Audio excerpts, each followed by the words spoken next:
Welcome to Speak English Podcast. I'm David, and as always, I'm joined by my amazing co-host, Sarah. Hey everyone, we're so excited to have you here today. If you've ever struggled with thinking in English, this episode is just for you. That's right. Have you ever found yourself translating every word in your head before speaking? It slows you down, right?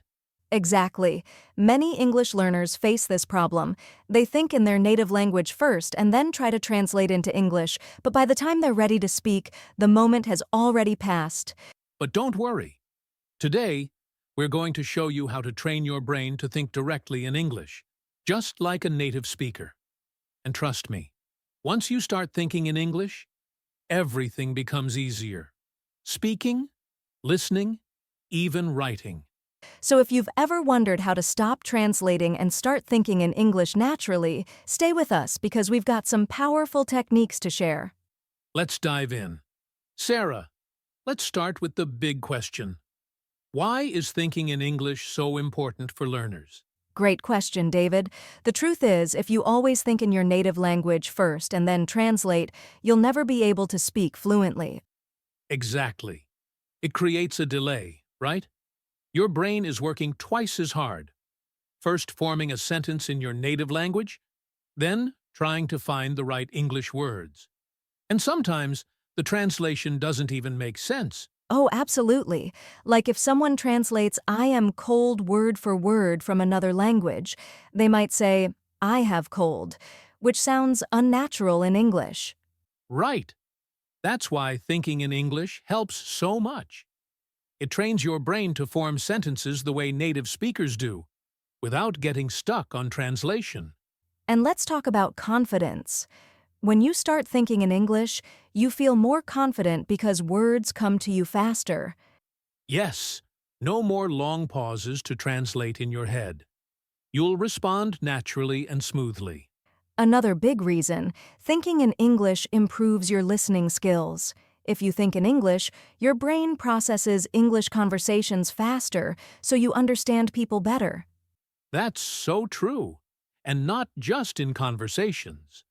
Even when you're watching movies or listening to music, you start recognizing words instantly instead of translating everything.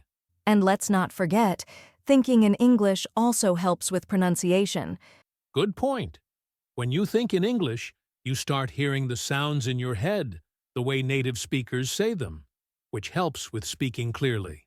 So, just to summarize, thinking in English helps you speak faster, boosts your confidence, improves your listening skills, and even makes your pronunciation better. And now, you might be wondering, okay, I get why it's important, but how do I actually train my brain to think in English? Don't worry, we're going to break it down step by step. But before that, let's talk about some common mistakes that stop people from thinking in English. Now that we understand why thinking in English is so important, let's talk about something that holds people back. Common mistakes that stop learners from training their brain to think in English. Yes, many learners don't even realize they're making these mistakes, but once you fix them, you'll notice a big improvement in your fluency. All right, mistake number one, the biggest one, relying too much on translation. If you always translate in your head before speaking, your brain never gets used to thinking in English directly. Exactly. It's like riding a bike with training wheels forever. You need to trust your brain to form sentences naturally instead of always looking for the right translation. And another common mistake, focusing too much on grammar while thinking. Many learners try to make every sentence perfect in their mind before speaking, but that actually slows them down. Oh yes, grammar is important, but if you keep stopping to check every little rule, you'll never speak naturally. Native speakers don't think about grammar rules while talking, right? Exactly. They just speak. And guess what? Even native speakers make grammar mistakes sometimes. That's so true.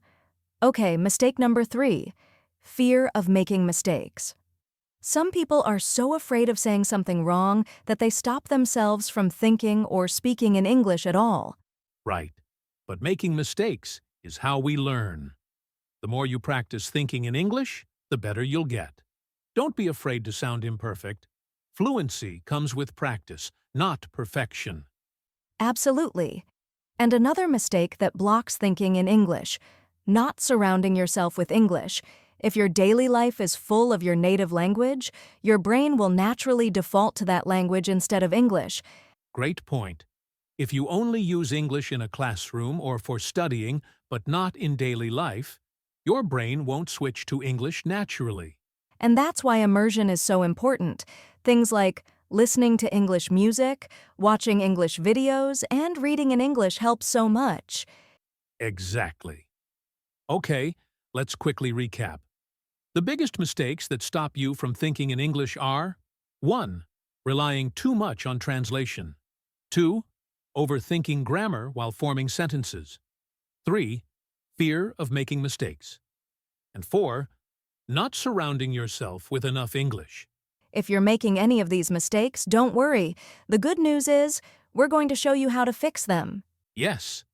Up next, we'll share some powerful step-by-step strategies to help you start thinking in English naturally. Now that we've covered the biggest mistakes, it's time to talk about how to actually train your brain to think in English. Yes, and the best part is, you can start doing this today with just a few simple techniques. That's right. The first technique is to name things around you in English. For example, if you're at home, look around and name the objects you see: table, chair, window, lamp. Yes. And you can take it a step further by forming simple sentences about what you see, like, the chair is next to the table, or the lamp is on. This helps train your brain to recall English words without translating from your native language. The more you do it, the faster your brain will associate words with objects automatically. Another great technique is to narrate your day in English. Think about what you're doing and describe it in your head, like, I'm brushing my teeth, I'm making coffee, or I'm going to work. Yes, this is a powerful way to get used to forming thoughts in English without pressure. You don't have to speak out loud. Just think in English as you go about your day. Exactly. And for those who want an extra challenge, try talking to yourself in English when you're alone. It might feel funny at first, but it really helps you practice thinking and speaking at the same time. Great point. Another effective technique is to think in simple words first. If you're struggling to think in English, don't try to make complicated sentences. Start with basic thoughts like, I am happy, or it is hot today. That's a great tip. Many learners think they need to speak in long, perfect sentences from the start. But it's better to begin with short, simple sentences and build from there. And once you're comfortable with simple thoughts, you can start expanding them. For example, instead of just thinking, I am happy, you can think, I am happy because I finished my work early. Yes. This way, you naturally start building longer and more complex sentences over time. Another strategy that works really well is to visualize situations in English. Imagine yourself in a coffee shop ordering a drink. What would you say? I'd like a coffee, please. Picture the interaction in your mind. I love that one. When you imagine conversations in English, you're preparing yourself for real-life situations. It's like practicing before it actually happens. Exactly. And speaking of practice, let's talk about the importance of listening to English every day. The more you listen, the easier it becomes to think in English. Yes, listening to English music, podcasts, or watching movies and TV shows helps you absorb natural expressions and sentence structures. And don't worry if you don't understand every word. The key is to get used to the rhythm and flow of English so your brain starts processing it naturally. Right. Even if you only understand part of what's being said, your brain is still learning. Over time, you'll start recognizing more words and phrases without even trying. Another fun way to train your brain is to use English for everyday activities. Change your phone language to English, write your shopping list in English, or even think about your to-do list in English. Yes, Small habits like these make a big difference. The more you surround yourself with English, the more natural it becomes to think in English. So let's quickly review the techniques to help you start thinking in English. 1. Name objects around you in English. 2. Narrate your day. 3. Think in simple words first. 4. Visualize situations. 5. Listen to English daily. And 6. Use English in daily activities. These strategies really work. And the best part is, you can start practicing them right now. That's right. Now, in the final part of this episode, we'll give you a simple daily routine to help you build the habit of thinking in English every single day. Stay with us. Now, Sarah, let's take it one step further. How can learners make thinking in English a daily habit? Great question, David. Knowing the techniques is just the first step. Consistency is key. So let's share some simple daily exercises to help learners develop this skill. Sounds great. What's the first exercise? Start and end your day with English thoughts. When you wake up, try to describe your plans in English. Instead of thinking in your native language, say in your mind, "Today is Monday. I have a meeting at 10 a.m., and I will have lunch with my friend." Then, at night, review your day in English before going to sleep. That's a fantastic way to set the brain into English mode from morning till night. What's next? The second practice, set a no translation rule for at least 30 minutes a day. During this time, challenge yourself to only think in English, no translating. It might feel difficult at first, but the more you practice, the easier it gets. What's the third exercise? Talking to yourself aloud in English. Describe what you're doing, like, "I'm making tea. It smells so good. I will drink it while reading a book." This makes English part of your routine. That's a great technique. What about using English during simple activities? Exactly. While cooking, driving, or exercising, focus on thinking in English. If you're walking, you could say, "The weather is nice today. The sky is blue. I feel relaxed." That keeps the brain active in English. Another great tip is keeping an English journal. Writing down daily experiences helps solidify your thoughts in English. Absolutely. And don't worry about perfect grammar, just focus on expressing yourself.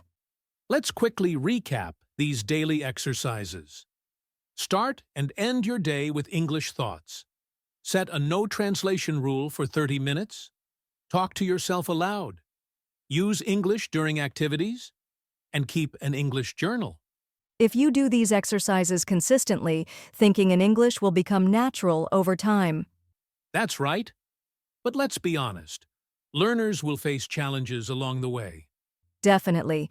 One common challenge is that learners default to their native language first and then translate. That slows down fluency. A solution is to start small. Think in simple English words or phrases first. Using an English-to-English dictionary also helps. Another challenge is feeling stuck when you don't know the right word. If that happens, describe it in simple English. Instead of stopping, think, "A cold box where I keep food," instead of refrigerator. That's a great workaround.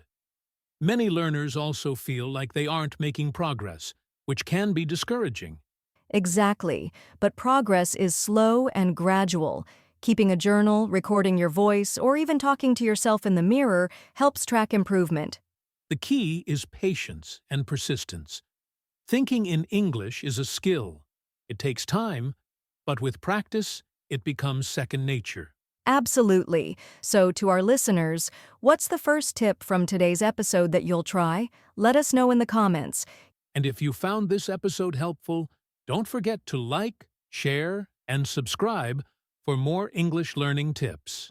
Keep practicing, keep thinking in English, and we'll see you in the next episode. Until then, happy learning.